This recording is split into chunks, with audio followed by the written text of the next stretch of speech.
Greensboro sit-ins were really successful during the early 1960s. You see, in 1960, they were able to change Woolworth's policy about serving black individuals by sitting in and simply refusing to leave. And black people see this as another great success. They're seeing serious change.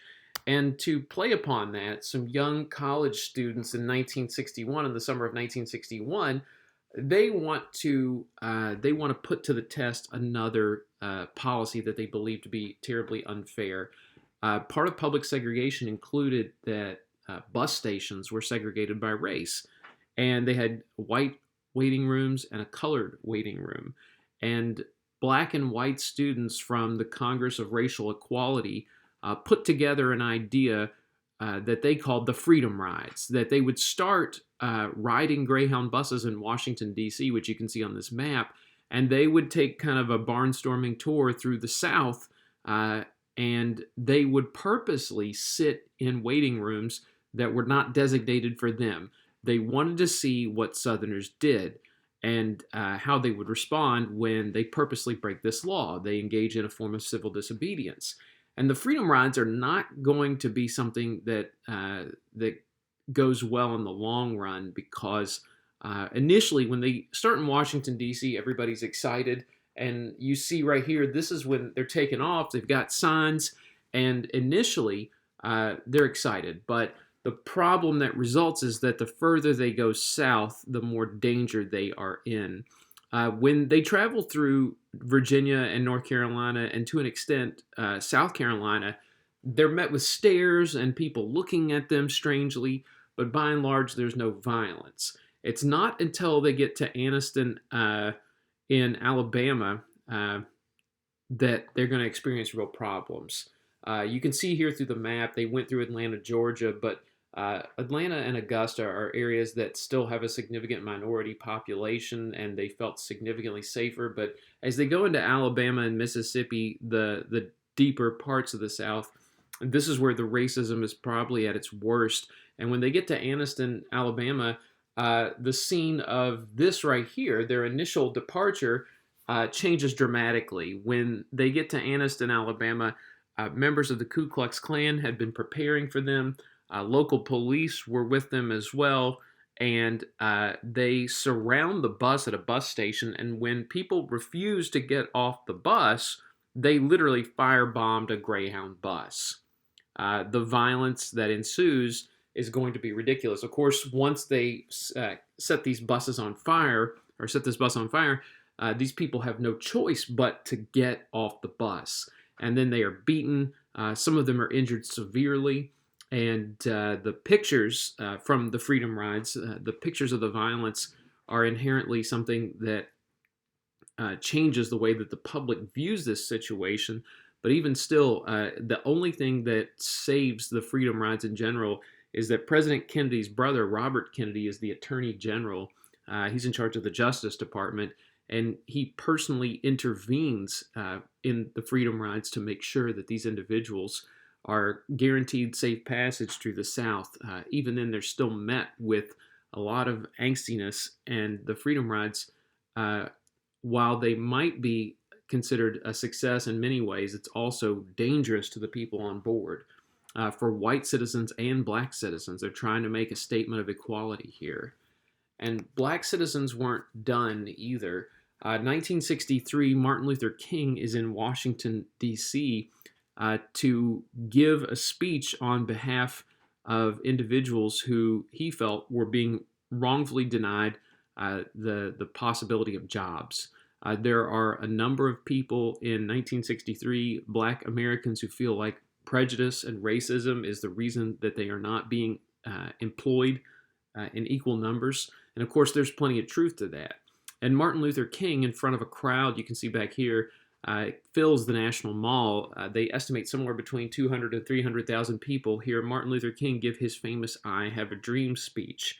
And the crux of that speech, what people remember, are really the last couple hundred words, where he says his dream is that one day his children will be judged not by the color of their skin, but the content of their character.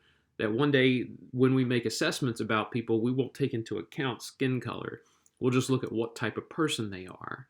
And Martin Luther King's speech, it's about 20 minutes long. If you have the time, you can go on and listen to the whole thing.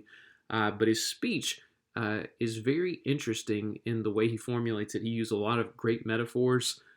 He runs through some important historical aspects of how Black Americans haven't been treated equally, that they've been essentially wanting freedom for some time, and Martin Luther King hopes that he's essentially around to see it. Tragedy is going to strike the civil rights movement, though. The more this goes on, the more that white Southerners are going to strike back in certain capacities. However, in 1965, you see a scene here in New York where Malcolm X is going to be assassinated. He is giving a speech, and he's going to be shot and killed by members of his own group, the Nation of Islam. He had recently become alienated from the Nation of Islam for calling out their leader for what he believed to be uncharacteristic and immoral behavior. And as a result, he is basically forced out of the Nation of Islam, and he wanted to continue his black activism. Malcolm X also had come to the conclusion that not all white people were bad, and he really softened some of his stances that he had had in the past. But with Malcolm X dead, this definitely leaves room for new leadership in terms of the Black civil rights movement, especially the more militant side. And as Malcolm X is dying, you're seeing a more militant group form in the 1960s in the form of what we know as the Black Panthers. The Black Panthers are a militant group who believe that they are being oppressed, that police brutality is a real problem, particularly where they live in the Oakland, San Francisco Bay Area. And Black Panthers believe that essentially one of the best things that they can do to protect themselves is to arm themselves. And so they make a scene when they show up in Sacramento at the state's capitol, and they come fully armed. You see that they're wearing too black jackets, black berets turned around, and they've got sunglasses on, and they've got assault rifles too. You have to realize at the time, the rules about carrying guns, the laws about carrying guns were very lax in most states. But California and many other states, when they see black citizens showing up with guns, they start to get scared and nervous. And the Black Panthers, despite being a group of black radicals, they believe that they can do good for their society. They believed in kind of the black separatism that we had talked about before, and they wanted protection for their community. It's also not too far off the radar to say that they're a borderline socialist communist group. If you go online and look up the 10 points of the Black Panthers, you're going to see that a lot of it sounds very socialistic. The Black Panthers often engaged in shootouts with police officers.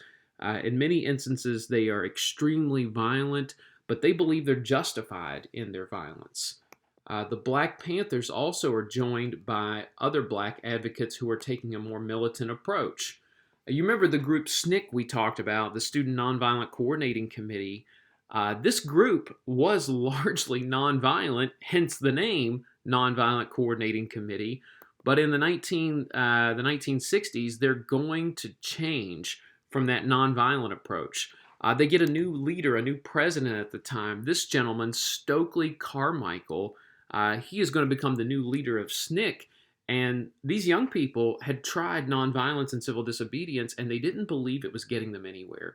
They didn't believe that it was going to be productive. And so as a result, Stokely Carmichael is going to take a new approach. They aren't what I would call as militant as the Black Panthers, but Stokely Carmichael starts getting people involved in a new concept. He coins the term Black Power and uses this raised fist as a means of taking a more assertive approach to gaining equality. And he says, no more compromises, no more slow progress. We need to push for more action now. Stokely Carmichael is not afraid to push the boundaries of what's acceptable, and it's not like he sees Martin Luther King as a bad guy, but he believes that his approach to racial equality is going to be a lot better. So we'll wrap up the civil rights movement in our next video and then start to move on to other issues.